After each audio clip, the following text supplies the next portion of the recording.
In the scriptures today, we hear Jesus say, call no one your father, you have but one Father in heaven. And by the way, also call no one your teacher, for you have one teacher.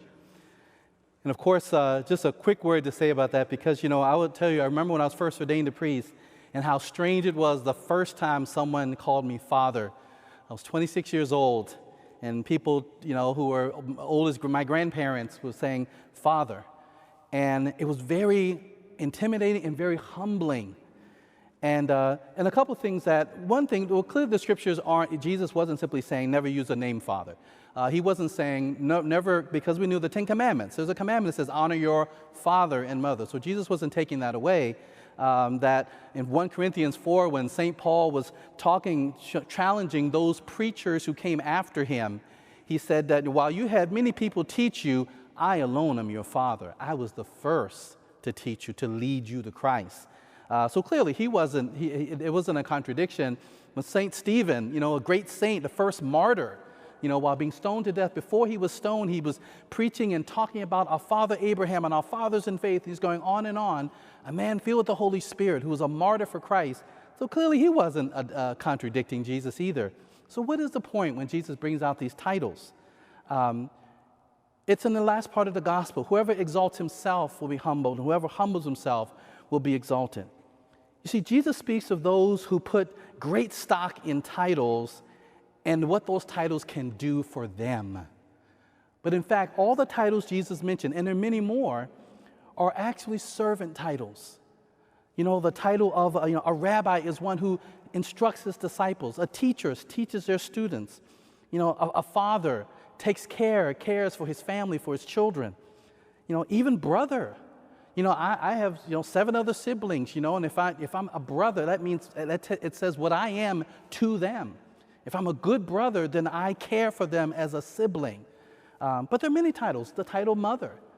Again, it says something about who they are for the sake of others. Pastor. I say this to some of my Protestant friends when they say, they point to this passage, from Matthew 23 about call no one your father. I'm called pastor. I said, well, Jesus is a good shepherd. And it's like, so pastor means shepherd. And so the key is, woe to our flock, woe to your families, if ever you think your title trumps God. God is the ultimate shepherd, the ultimate father, the ultimate mother who cares and nurtures his children, the ultimate teacher.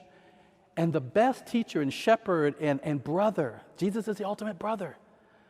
The best one, the best person who has those titles will do that far more perfectly and far more profoundly and effectively if they accept that, I'm the brother with the little b. Jesus has the big B. I'm the shepherd, I'm the pastor, he's the good shepherd. I'm called to be a father, but God is the ultimate father. And so, or a teacher. In our Catholic school, we remind all the teachers every year that, remember, there's only one teacher. Everyone else is a teacher's aide at our Catholic school. We all serve the teacher with the capital T.